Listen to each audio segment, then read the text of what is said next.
Oke, halo semuanya. Untuk pertemuan kali ini kita akan membahas mengenai perkiraan biaya atau estimasi biaya. Materi ini bisa juga kalian pelajari lebih lanjut di bab 8 bukunya Blogger di halaman 427.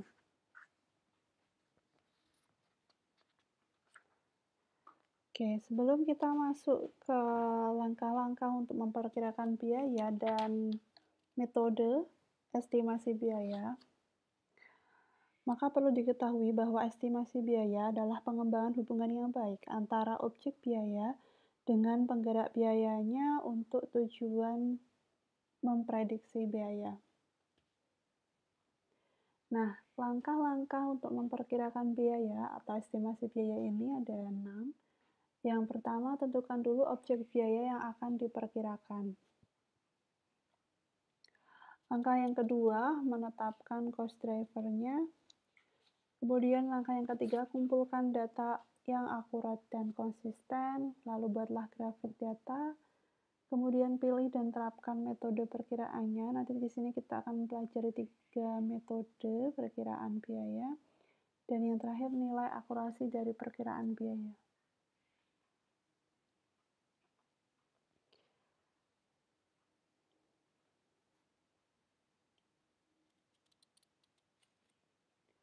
Nah, untuk aplikasi metode-metode perkiraan biaya ada 3 yang akan kita bahas di sini.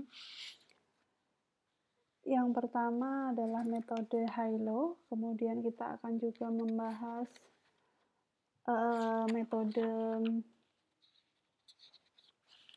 yang kedua, yaitu analisis regresi, dan metode yang ketiga yang akan dibahas mengenai learning curve atau kurva pembelajaran. Nah, ini ada data mengenai maintenance cost atau biaya pemeliharaan dari Januari sampai Juli. Nah, dari data ini nanti kita akan mencoba memperkirakan biaya atau membuat estimasi biaya di bulan Agustus, misalkan September, dan seterusnya. Nah, dari data awal ini, kalau dibuat grafik akan terlihat seperti ini ya. Jadi data di tabel slide 5, maka grafik biaya perawatan di pabrik ya seperti terlihat. Jadi fluktuatif ya, naik turun dari Januari sampai Juli. Baik, kita akan coba yang pertama, ya ini penjelasan singkat ya sebenarnya. Menghitung perkiraan biaya dengan metode high-low. Jadi metode tinggi rendah.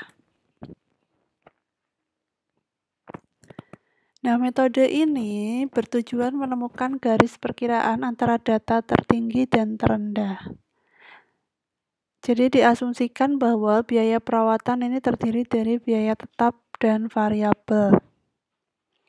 Nah, biaya tetap atau fixed cost termasuk biaya dari perawatan yang direncanakan tanpa melihat jumlah aktivitas perusahaan, jadi tetap.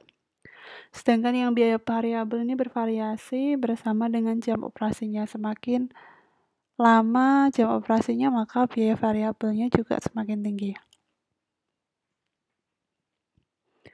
Nah, data tambahan jam operasional perusahaan telah dikumpulkan, diketahui dari Januari sampai dengan Juli datanya seperti ini. Tadi sudah diketahui biaya perawatannya ya, ini jam operasional, ini biaya perawatan.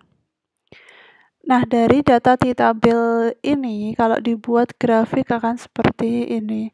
Jadi sumbu X-nya ini adalah total jam operasional, sedangkan sumbu Y-nya ini adalah maintenance cost atau biaya pemeliharaan.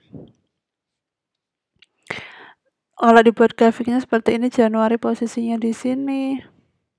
Ya, karena kan di Januari 3451 jamnya, sedangkan maintenance cost-nya adalah 22843. Jadi cara menggambarnya adalah buat titik-titik terlebih dahulu baru dihubungkan dengan garis. Mungkin ada yang bertanya, loh kok beda dengan grafik tadi? Beda, karena grafik di awal ini adalah sumbu X-nya adalah bulan, sedangkan sumbu Y-nya maintenance cost. Sedangkan di sini sumbu X-nya adalah jam operasional. Di sini tetap maintenance untuk sumbu Y, tetapi sumbu X-nya adalah jam operasional. Nah, di metode high-low ini, kita perlu menggunakan garis bebas atau freehand line untuk menentukan posisi garis bebas yang terdekat dengan titik tinggi dan rendah data.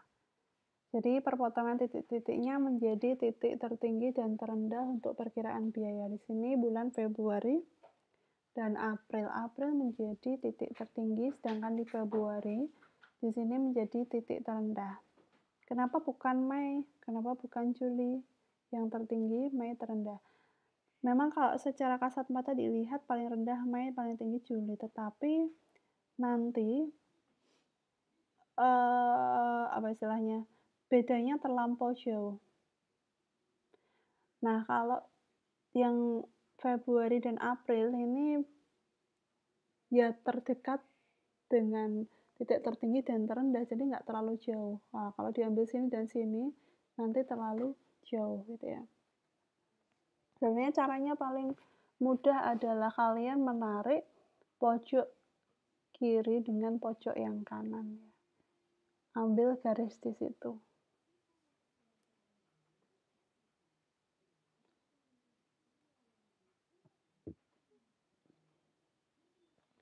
Sehingga berdasar data itu, maka bulan Februari dan bulan April ini menjadi patokan ya, menjadi titik tertinggi, Aprilnya, Februari titik terendah untuk perkiraan biaya. Selanjutnya masuk ke rumusnya, rumus perkiraan biaya yaitu Y sama dengan A plus BX. Di mana Y adalah nilai perkiraan biaya yang kita cari atau estimasi biayanya. A-nya ini adalah kuantitas tetap yang mewakili Y ketika X sama dengan 0. Ini atau istilahnya kalau di statistik adalah konstanta. B-nya ini slope garis mewakili biaya variabel unit dari biaya perawatan per jam operasi. Kalau di statistik ya bilangnya koefisien ya. Sedangkan X-nya ini adalah cost driver, yang dalam contoh ini adalah jam operasional pabrik. Jadi biaya penggerak biaya. Nah, rumusnya sudah tahu. Lah, apa yang bisa kita hitung? Yang bisa kita hitung terlebih dahulu adalah B atau slope garis. Rumusnya adalah, jadi slope-nya itu adalah biaya variabel. Biaya variabel per jam itu adalah selisih antara biaya titik tinggi dan rendah dibagi selisih antara nilai cost driver di titik tinggi dan rendah. Maka B ya, titik tertingginya tadi di bulan April ya di sini. Itu adalah 23.030, sedangkan titik terendahnya kan tadi Februari ya, berdasarkan garis freehand line. Februari 22.510. Nah ini 23.030 kurangi 22.510 dibagi ini adalah cost driver atau jam operasionalnya di bulan April, yang ini bulan Februari. Maka ketemu B-nya adalah 1,8 per jam atau biaya variabelnya adalah $1,8 per jam. Nah, langkah selanjutnya setelah nilai B didapat, baru bisa menghitung A. Caranya adalah, nah untuk bulan April, A sama dengan Y min BX. Ini kan dari rumus tadi, Y sama dengan A plus BX ya, kalau dibalik jadinya A sama dengan Y min BX. Y-nya tadi diketahui di bulan April 23.030 minus B-nya diketahui $1,8 tadi. X-nya, cost driver-nya juga diketahui di bulan April 3.614. Maka ketemu A 16.525. Ini kalian jangan bingung ya, datanya sudah ada semua di sini berdasar data ini kan B-nya. Sedangkan Y-nya di sini X-nya ini. Ya, lihat sini ini X, ini Y.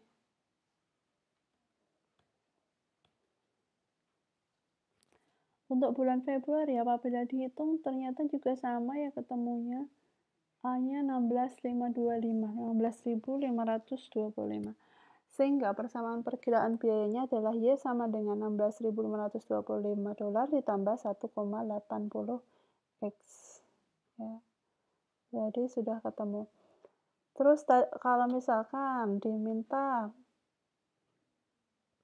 menghitung perkiraan biaya pada bulan lain, misal untuk bulan Agustus, jika diketahui jam operasinya 3.600 jam, maka biaya perawatan ya Y atau Y-nya sama dengan 16.525 ditambah 1,8 kali X-nya tinggal dimasukkan aja nih 3.600 jam. Ketemu biaya perawatan bulan Agustus estimasinya sekitar $23.005. Dan seterusnya, misal diminta Agustus, September, Oktober bisa dihitung asal diketahui jam operasionalnya ada berapa gitu. Nah, lalu apa kelemahan dari metode Hilo ini? Ada kelemahannya. Metode ini hanya dapat memperkirakan biaya total dalam dua kisaran saja, yaitu titik tinggi dan rendah. Kedua titik tersebut juga ditetapkan berdasarkan perkiraan. Jadi memang angkanya juga angka perkiraan. Tapi kelebihannya adalah metode ini paling sederhana dibandingkan dengan metode yang lainnya. Oke, semoga bisa jelas ya. Kita lanjut ke metode yang kedua, yaitu metode analisis regresi. Tetapi di manajemen biaya, kita tidak menghitung secara manual untuk metode analisis regresi, karena kalian juga sudah dapat materi analisis regresi di statistik ya. Statistik pun kalian dapat 2 kali ya. Jadi di sini lebih ke membaca datanya saja ya. Jadi udah diolah di SPSS. Nah, asumsinya di metode analisis regresi ada 2 variabel, yaitu variabel bebas atau independen dan variabel tergantung atau dependen. Nah, dalam konteks manajemen biaya ini, yang variabel independen yaitu cost driver-nya.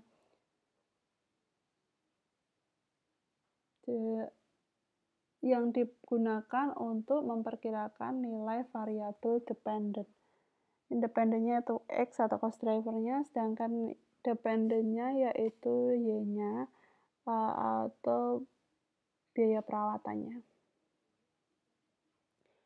Rumus dasar analisis regresi, ya ini linear ya, Y sama dengan A plus BX plus E.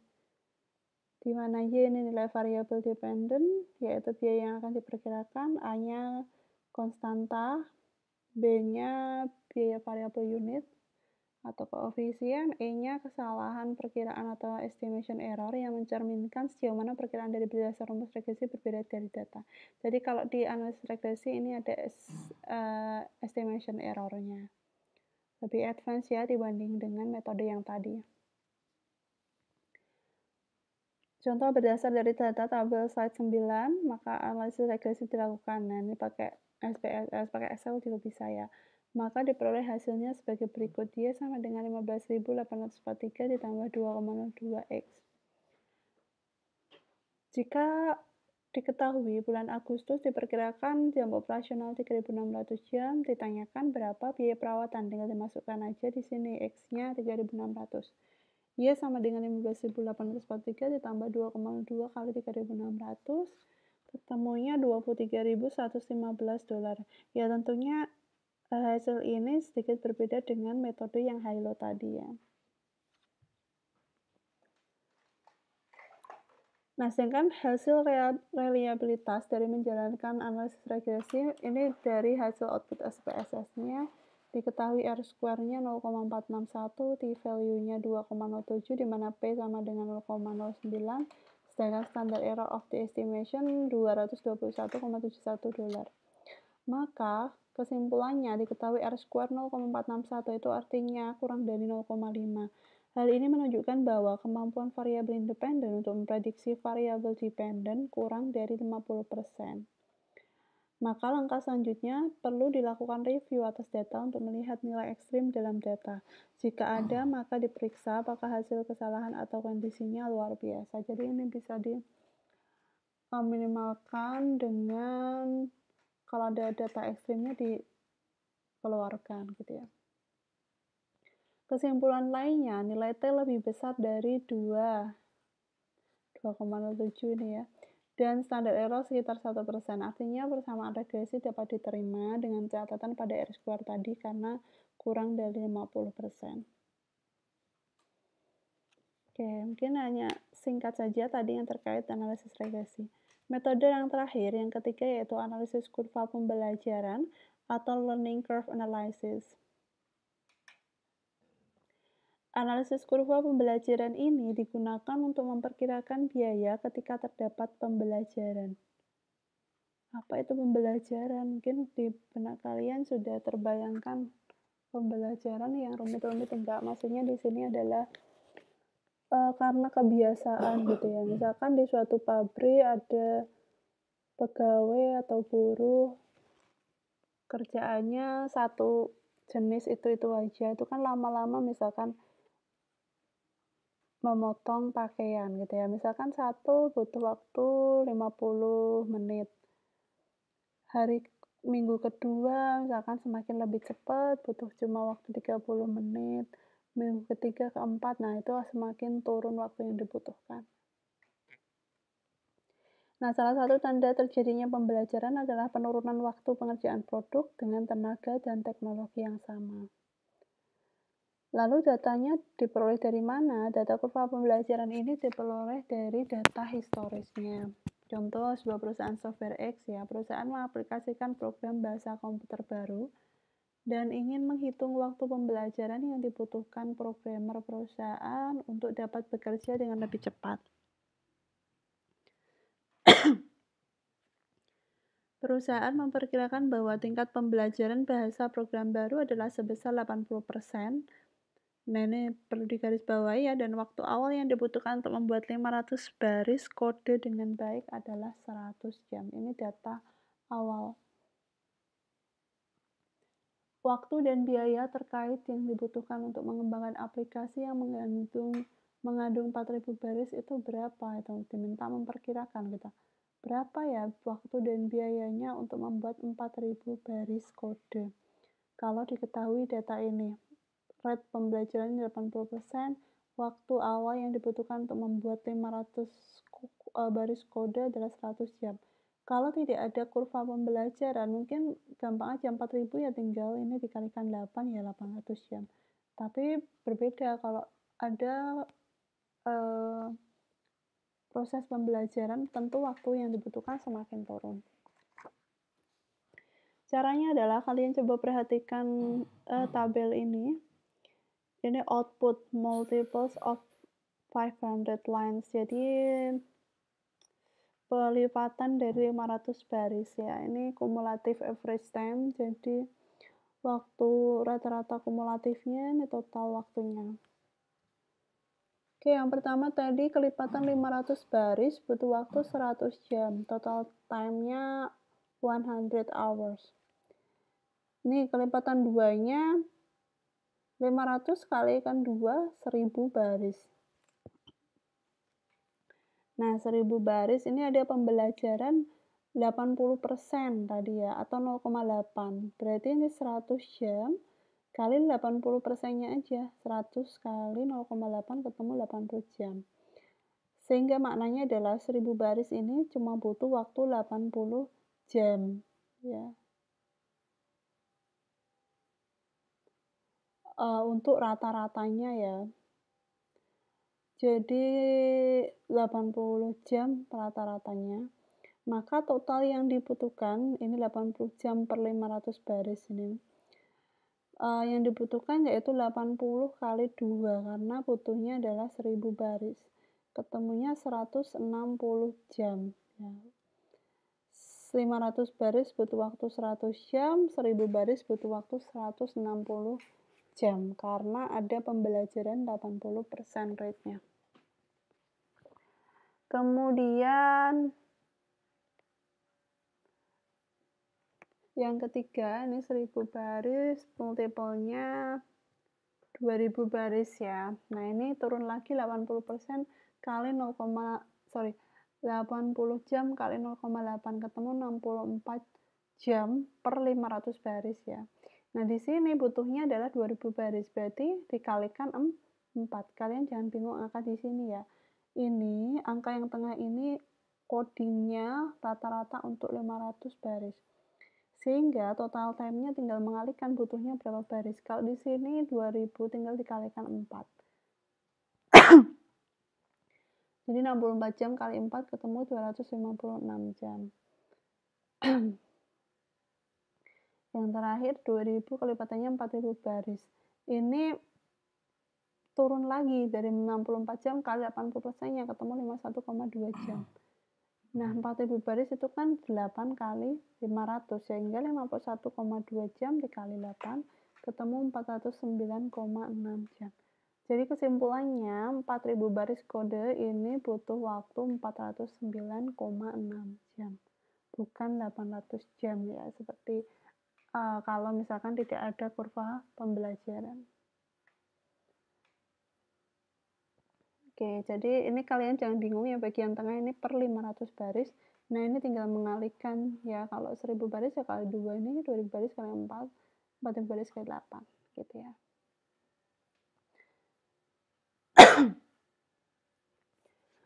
Nah, ternyata kelemahan utama pendekatan kurva pembelajaran, cara ini hanya tepat untuk produksi yang banyak menggunakan tenaga kerja dengan jenis pekerjaan repetitif atau berulang-ulang dalam masa yang lama untuk memungkinkan percobaan meningkatkan produktivitas. Jadi jika proses produksi lebih mengarah ke proses yang fleksibel dengan waktu penyetelan atau persiapan yang singkat, misalkan dengan robot atau komputer, maka pengukuran waktu pembelajaran menjadi sulit dilakukan ya, atau kurang sesuai. Selain itu, tingkat pembelajaran tidak selalu konstan, padahal di analisis dengan kurva pembelajaran, hal ini dianggap konstan. Ini juga suatu kelemahan, karena 80% ini bisa jadi kan tidak konstan ya di kenyataan, tapi di sini diasumsikan konstan. Oke, mungkin itu dari saya, semoga bisa dipahami, nanti dibaca lagi materinya. Kita lanjut diskusinya nanti di forum diskusi Elena atau WhatsApp group. Terima kasih, bye.